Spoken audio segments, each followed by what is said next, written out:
Today's episode, we have a 1959 F100, and you know that I've got another client that has one of these trucks. This will be the second one. This truck actually sat forever. The client was a little bit bamboozled into buying it because it was supposed to be turnkey, running, driving, and ready to go. Well, it's not. It is far from ready to go. It had a broken passenger side front leaf spring, which I already replaced, and I'll show you that. It has a fuel pump that's pumping gasoline into the crankcase, thus overfilling the crankcase, and they only drove this truck a mile to my house and they ran out of gas, and that's where all the gas went. The carburetor, sometimes the float sticks open, which floods it, so it's got the old classic got a tap on it on occasion. And what I'm about to do now is set up and weld their exhaust back together because it's loose, practically falls off, and the glass packs that are on there, I can slide them off in my hands. So as far as I can tell, this is a early 70s 302, and I can tell that by the type of fuel pump that's on it, that you can barely see, but it has a canister down below it on the bottom of it, and that's what's pumping the gas into the oil. This was a straight six truck. They never came with these V8s. As you can see, there's the straight six engine mount right there with my hands patting. And so you're just like have to wonder, well, how did they get the V8 engine mounts in there? Well, let me crawl underneath this bad mother and show you this nightmare. There it is. That is a piece of 4-inch channel iron welded to the chassis with some POS steel plate right here welded into the chassis as an angle brace. Then the mount that takes, then the piece of frame from a more modern truck that takes the engine mount is welded to the top of that. There's the brand new leaf spring I put in. It was snapped and it was riding, the broken piece was broke right just in front of the bump stop right here, and it was resting on the bump stop, and that was the only reason why the truck wasn't collapsing. Let me get my equipment set up and get this started. Ow! Hit my head. Oh, this truck looks like it's full of concrete. Okay, so watch this. Oh, that seems like, wow. So that does not clear. This is just loose and hanging, and I can just take that off. See that?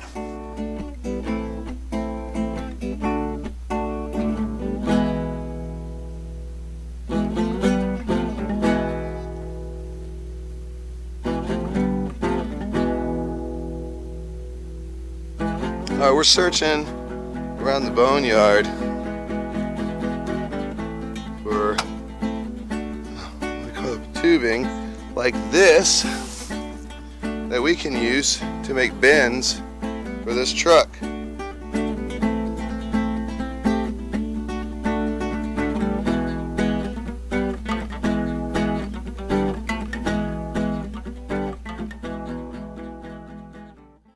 It looks like one of the bolts is already like halfway out. Yay. No, this was somebody's nice truck once upon a time, but they did what they could to get it together. And when it got to like its last leg, or what they thought was last leg, they just went ahead and let it go. It still does have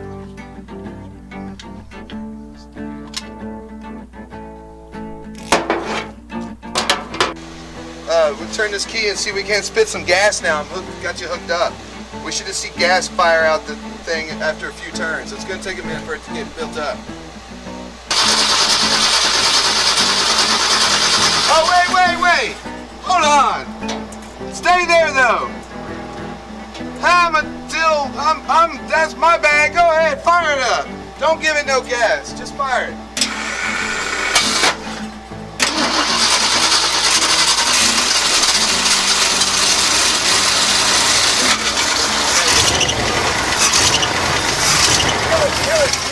Well, it's the next day.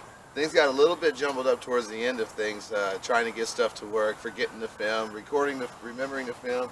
filming nothing. I had the camera pointed just at the concrete, recording at one point. But today, of all days, is Veterans Day. And so, you know, I don't want to do the cliche shout out and all that jazz, but my mom just recently passed, and she was a hydraulic mechanic on an aircraft carrier in the Navy. She served, I think, a couple of terms. My sister is currently in the Navy, as well as my little brother is in the Air Force. So I live a very carefree, reckless life. And to be real honest with you, if it wasn't for my family members making the sacrifices they're making in order to serve our country, and if it wasn't for your family members making those same sacrifices, we wouldn't be able to be here doing all these cool YouTube videos and having the freedom to be able to walk around and even bitch and complain about things. So on that note, get over it, America. Shit happens. It happens every 4 years. Everyone seems to forget that. But love this place, man, and I love what everybody does for us in order for us to be able to have a street full of old shitty cars and nice classics that you know, that we can be nostalgic about and drive around and leave a little tire scratch on the ground with nothing but a light ticket. You know, I love it. Doesn't get any better than that. On that note, let's get to work. Cut.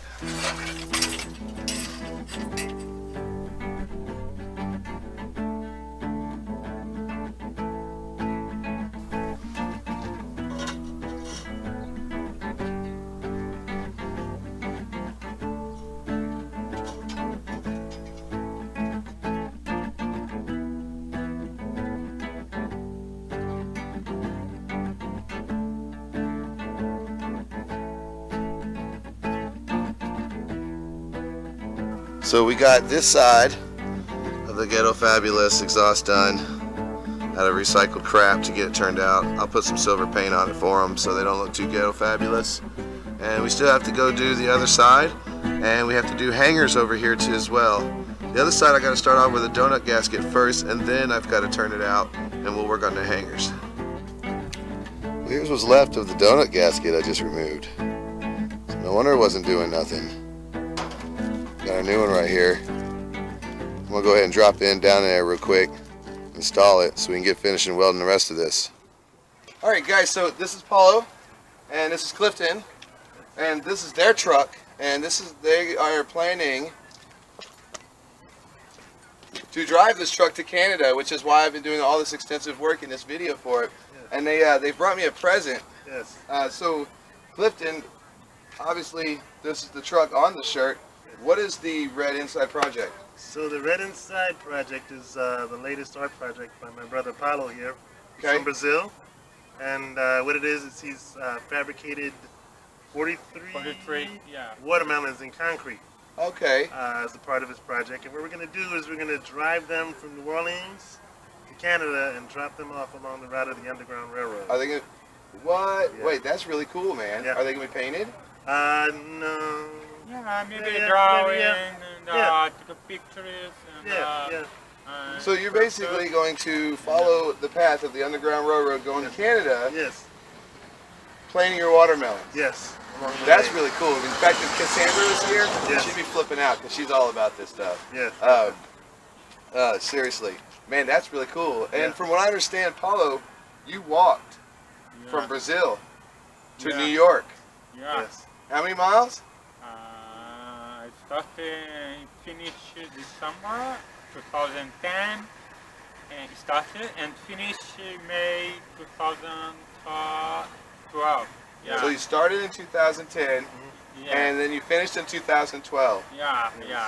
That's amazing. Yeah. I think it was about 10,000 miles he walked. Man, that's pretty cool, man. Yes. All right, well, we still got a carburetor to rebuild and a bushing to shove in a front leaf spring, so we're going to get back to work. Yeah. You can follow the project at the Red Inside. Go ahead. .blogspot.com. That's the Red Inside. .blogspot. Blogspot. Blog. Blog. I'm sorry. The Red Inside at .blogspot.com. All right, guys. So I just got done rebuilding the carburetor. It's got a whole rebuild kit into it. It got all cleaned up. It had a lot of problems. So it's time now we're going to reinstall it.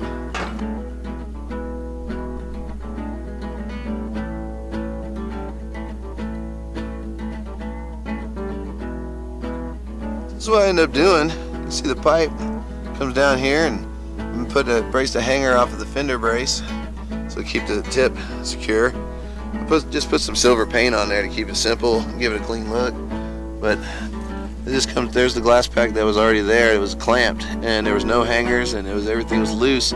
So I replaced the donut gasket. I gave it a hanger here.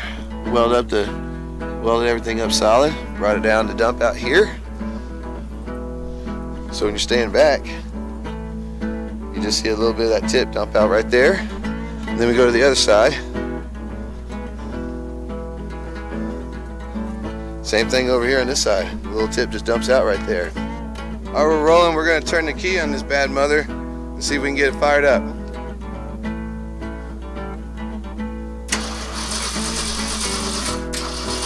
Pump some gas.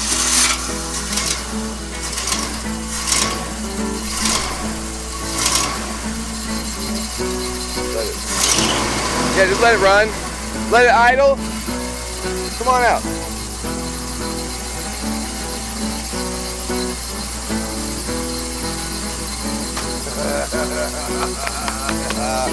Isn't that great? Yes. Yes.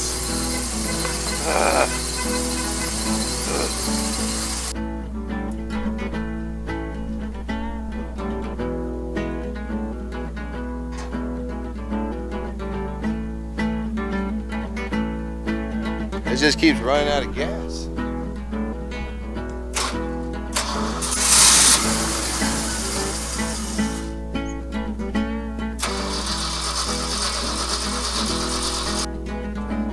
Wait, no.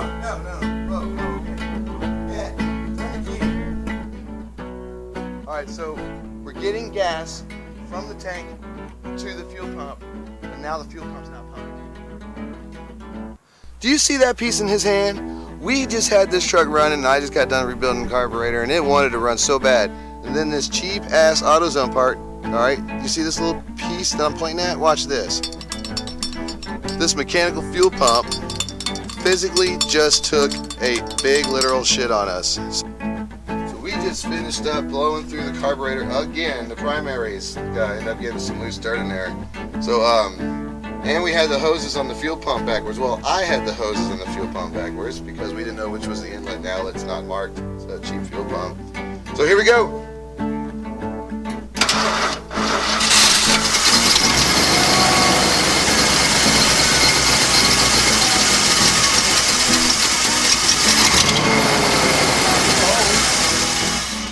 All right, let's try again.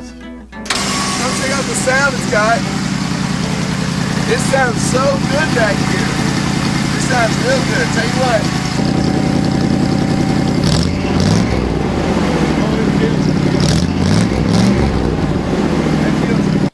So just like the broken fuel pump that we can't make up, we had put 5 gallons of gas in this truck yesterday, but it through a faulty hose. It had leaked out for the most part.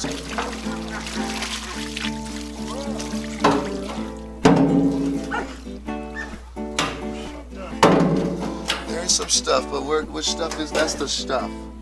That's the stuff. Look, that's what we're pulling out of the inside. But look. Yeah. Oh yeah. That is the stuff from the filter. Yeah. How much is a tank?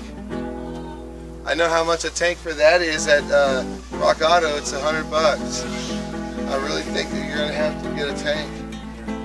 I mean, or we're gonna be here for 2 days trying to get this shit out of here. What's up? So the update of the conclusion that we have reached is Clifton knows somebody that has a pressure washer, and it seems that it's the liner from inside the tank. Where's a piece of it? Here it is. Seems like it's the liner from inside the tank that's supposed to prevent it from rusting. It's done hardened and separated from the tank itself, and the whole tank is full of it. So what they're going to do is take it to a buddy who has a pressure washer, and they're going to try to pressure wash the inside of the tank out of it the best they can, because The only other option there is LMC truck that we've looked up, and a new take is $200, and we just don't have that option. So I don't know why, but we keep breaking fuel pumps on this engine. You see, there's nothing holding this anymore. The tongs on the end of this piece down in that hole right there keep breaking off, and I don't know why. It's getting really frustrating. So we're going to look at. They're going to go pick up the old fuel pump so we can look at it, and then worst case scenario, we're going to throw an electric fuel pump on this thing and just put a plate over the hole, or install one of these fuel pumps so that doesn't leak any oil out. Well, lick my ass and call me an envelope.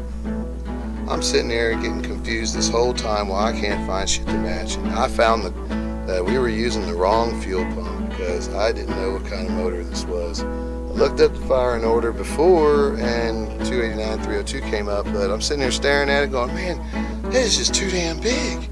It is too damn big to be a small block. And it turns out it's a 360. And I looked up the fuel pump, and well, this is a 1968 360 as far as I can tell. That's when they switched from using the 360 big block into a 302 small block. Was in 68, 69 I've learned. So here's the old pump. Here's the new pump. Same as the old pump. Who's on? Alright guys, new pump's on. All the fuel lines back in. We're gonna do it.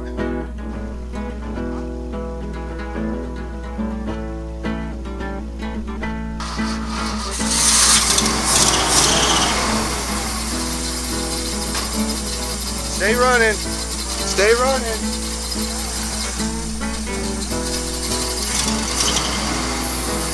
Alright, it's running, but we have a major leak.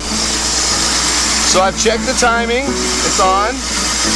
It just has terrible engine mounts that are very rocky. It feels like it's got a weak cylinder, but it's very responsive, so I think it'll be doing all right. I just don't like the shake, but you can't do nothing much. I felt the timing chain on this thing whenever I had the fuel pump off. It's got about 1 inch of slack into it. Okay, he's just kind of getting some stuff out of his way. Have you noticed my man here is like 7 foot tall, 8 foot 12, and the truck is made for a pygmy giant. Drive away.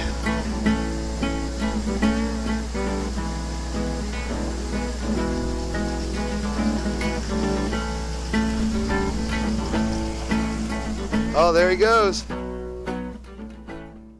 Okay, good. All right, so we're in the Ford 59. And look at this wheel play, man. I love this. So we're having to figure out where all the gears are at. Is this first? All right, here's first. We're having difficulties locating it. Well, come on out of first.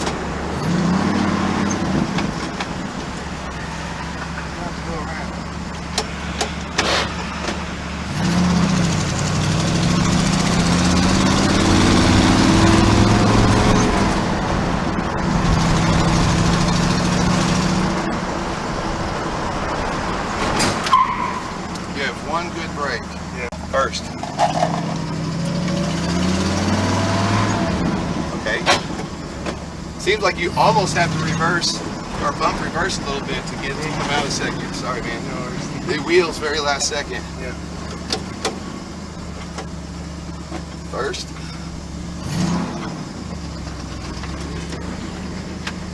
Bumpy ass road. Okay. First.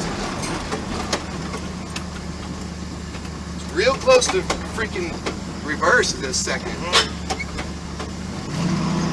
There it is. Damn. Well, buddy, thank God once you're on the freeway, you'll be in third. Yeah. Well, there we go, guys. We've had a, where does that thing come from? It's new. Anyways, we've had a successful, actually a successful moment here. We got the truck running and driving. I just took it down Earhart, hit all 3 gears. And it seems to do really good. In fact, if it had a good clutch, it'd probably light up the tires. The motor feels decent enough. But Clifton and Paulo right now are in there and they're working on the gas gauge, the instrument cluster, and getting everything back together. And I don't think this. Wait, whoa, hold on. We're leaking. Oh man. Guess what you don't want to hear? You got a popped radiator. Oh yeah. You knew that? I knew that, yeah. Oh, what are you gonna do about that? Are you kidding me? Alright, so we might have ended this episode of BeckBuilt, we might not have. Other than that, love what you do, and I'll see you next time.